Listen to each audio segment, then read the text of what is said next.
Chris grew up in a small, struggling neighborhood where every penny had to be stretched to its limit. As a child, he often gazed at the toys in the store windows, yearning for the things his parents could never afford. The weight of those unmet desires followed him into adulthood, driving him to build a successful career that would ensure his son, William, would never know the same kind of longing. When William was born, Chris made a vow to give his son everything he never had. He poured his love into material things, believing that abundance would shield William from the hardships he had faced.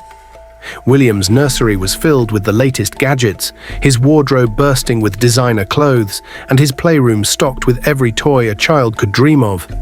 By the time William turned 11, Chris's most extravagant gesture was waiting in the driveway. A brand new bright red Ferrari. It didn't matter that William couldn't even drive it. Chris wanted to prove to himself and the world that his son would never want for anything. As William grew, so did his sense of entitlement. He learned quickly that no was a word he would never have to hear. His father's love, though well-intentioned, had blinded him to the importance of discipline and respect. William's teachers noticed the boy's dismissive attitude towards authority, but Chris brushed off their concerns. He saw in his son only the joy of having what he never had, and believed that the occasional scolding from school was a small price to pay. By the time William reached his teenage years, he had become the center of attention among his peers. His friends admired his wealth, his extravagant parties, and his disregard for rules. But not all of these friends were well-meaning. William fell in with a group that reveled in rebellion, pushing boundaries and indulging in the darker temptations of life. It wasn't long before William was introduced to substance abuse. The thrill of defying the world, combined with his unchecked arrogance, led him down a dangerous path. His grades plummeted, his health deteriorated, and the once bright and vibrant boy became a shadow of himself. Chris, though still blinded by his love and guilt, began to notice the changes. William's once innocent demands had turned into volatile outbursts. The boy who had everything now seemed lost, trapped in a cycle of addiction and recklessness. Chris tried to intervene, but years of giving in to William's every whim had eroded any authority he might have had as a father. When Chris finally began to refuse some of William's more outrageous demands, William's behavior took a dangerous turn. What had once been minor outbursts now exploded into full-blown tantrums. In his desperation to fund his growing addiction, William started to steal from those closest to him. At first, it was small things, a piece of his mother's jewelry here, some cash from his father's wallet there. But as his need for money grew, so did the scale of his theft. He began pawning off expensive items from the house, anything he could get his hands on, to keep the substances flowing. Chris and his wife, Laura, were heartbroken as they watched their once innocent son descend further into a life of deceit and desperation.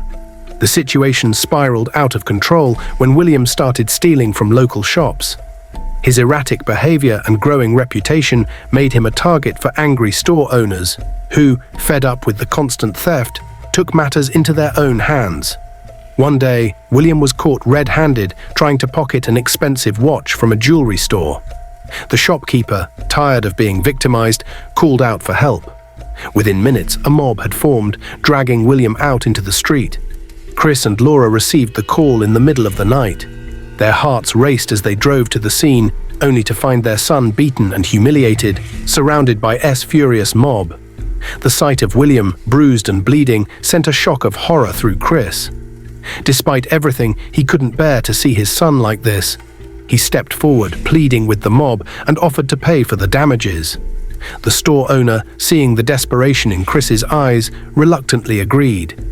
Chris handed over a large sum of money and managed to calm the crowd, but the damage was already done. This wasn't the first time they had been in this situation, and it wouldn't be the last.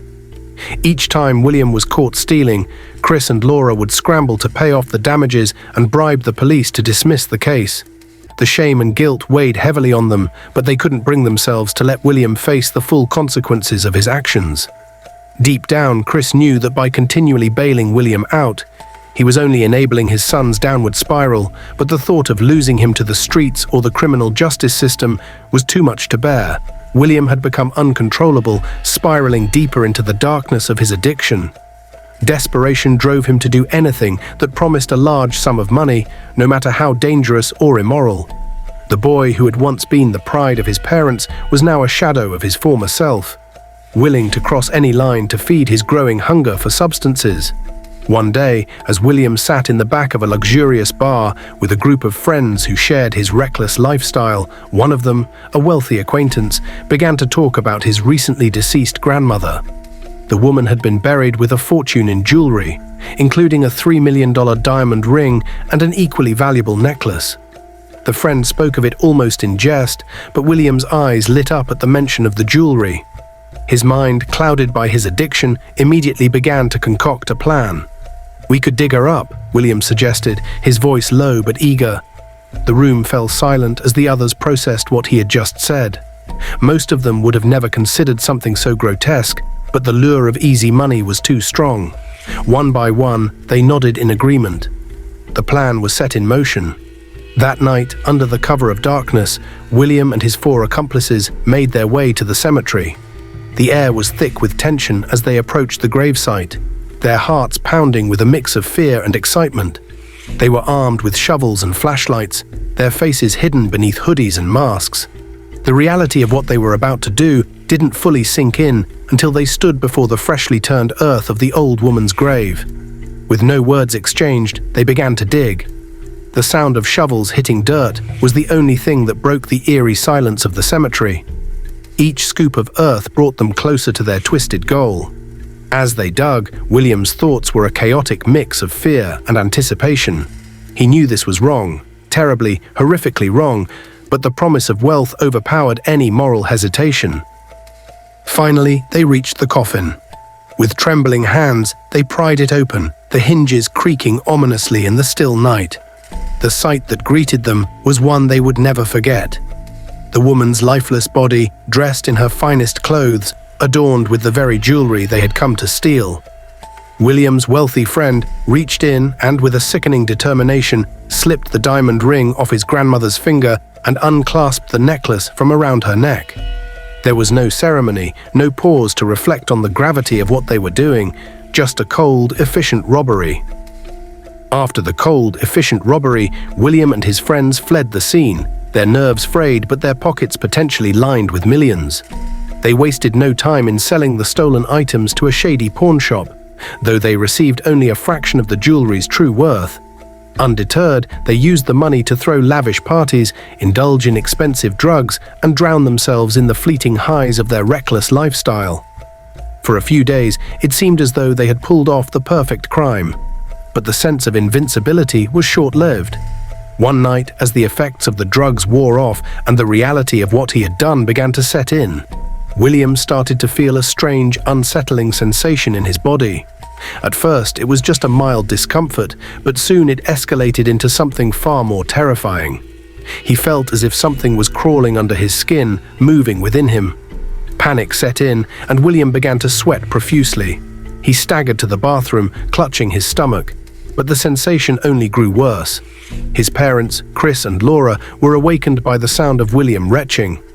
They rushed to his side just in time to witness the horrifying sight of their son, vomiting violently into the sink. But what came out wasn't just the contents of his stomach. William was throwing up live maggots. Chris and Laura stood frozen in horror, unable to comprehend what they were seeing. Each time William tried to speak, he was overcome with another wave of nausea, expelling more maggots from his mouth. His eyes were wide with terror, and his body shook uncontrollably. Laura, unable to contain her fear and anguish, let out a wail that echoed through the house. Desperate to help their son, Chris grabbed his phone and called for an ambulance, but deep down, Laura felt a creeping dread, a gnawing certainty that this was not a natural illness. "What have you done, William?" she asked, her voice trembling with a mixture of fear and desperation. "Please, tell us, what did you do?" William, his voice barely above a whisper, began to confess. Between bouts of vomiting and gasping for air, he told his parents everything. The plan to rob his friend's grandmother's grave, the theft of the ring and necklace, the money they had squandered, and the grave desecration that had led to this unimaginable curse. Chris and Laura listened in stunned silence, their faces pale as William recounted the gruesome details. When he finished, William collapsed onto the bathroom floor, weak and trembling. Chris and Laura exchanged a horrified glance. They knew they had to act quickly, not just for their son's sake, but for the other boys involved in the crime. They decided to visit each of William's friends and their families, hoping to find answers and perhaps a way to lift the terrifying curse that had befallen their son. They loaded William into the car and drove to the first friend's house. The parents welcomed them in, but their relief was short-lived. Inside, they found William's friend in a state of delirium, his eyes wild with fear, muttering incoherently about the grave and the jewelry. He too was suffering from a strange affliction. His skin was covered in festering sores that oozed pus, and he clawed at himself as if trying to scratch something out from beneath the surface. Chris and Laura exchanged a look of disbelief with the boy's parents. There was no denying that something beyond the natural world was at work. They moved on to the next house, only to find another of William's friends lying in bed, pale and gaunt, surrounded by a swarm of flies. The boy's parents were in a state of shock, unable to explain the sudden infestation that had taken over their home. Chris, holding back his own fear, finally told the other horrified parents what their sons had done. As the truth sank in, they all broke down, crying in terror and disbelief at the monstrous actions their children had committed. The weight of their collective guilt pressed down on them, as they realized the depth of their failure to guide and discipline their children properly.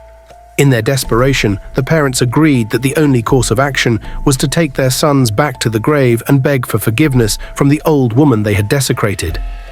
As they drove to the cemetery, the sky darkened ominously, and a strange, heavy silence filled the air. Though it wasn't the rainy season, the moment they arrived at the cemetery, a torrential downpour began, drenching them to the bone. Thunder clapped overhead, and lightning split the sky, illuminating the gravestones with an eerie, flickering light.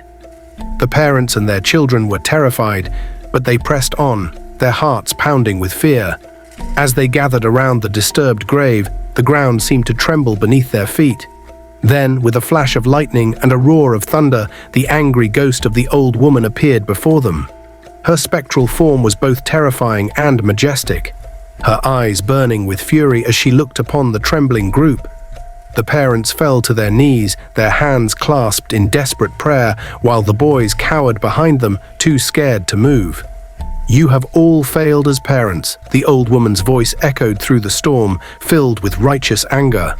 "You indulged your children's every whim, never teaching them the value of respect, humility, or decency. And now, because of your failures, they have committed a grave sin against me." The parents sobbed, their faces twisted with regret and shame. They begged the old woman for mercy, pleading for their children's lives. The ghost looked down at the boys, who were shaking with fear, and gave them a cold, unforgiving stare. "I will give you one chance," the ghost declared, her voice like ice. "You must return what was stolen and rebury me in a proper ceremony within 3 days. If you fail, the boys will die, one after the other, and there will be nothing you can do to stop it." With that, the ghost vanished, leaving the group shivering in the cold rain, the ultimatum hanging over them like a death sentence. The parents wasted no time. They bundled their children into the cars and raced back to town, determined to trace the buyers of the stolen items and do whatever it took to retrieve them. Their first stop was the pawn shop where the boys had sold the jewelry. They stormed in, demanding to know where the items were. The pawn shop owner, initially dismissive, became more cooperative when he saw the desperation in their eyes. He informed them that the ring and necklace had already been purchased and were about to be shipped overseas. Panic set in, but the parents weren't about to give up. They pleaded with the pawn shop owner, offering him double the amount the items had been bought for. After some hesitation, the owner agreed to cancel the shipment and return the jewelry to them. The parents quickly paid the exorbitant sum, thankful that they had managed to retrieve the stolen goods in time. With the jewelry in hand, the parents spent the remaining 2 days planning a lavish funeral for the old woman, sparing no expense. They knew they had to do everything perfectly if they were to appease her vengeful spirit. Word spread quickly, and the town buzzed with rumors and disbelief when they saw preparations being made for a second funeral not long after the first. On the third day, the ceremony was held, with the same guests who had attended the first funeral watching in confusion as the family conducted the burial rites once again. The casket, adorned with flowers and gifts, was lowered into the grave, and the stolen jewelry was carefully placed back with the old woman's body. As the final words of the ceremony were spoken, the old woman's ghost appeared once more, her form less fearsome than before.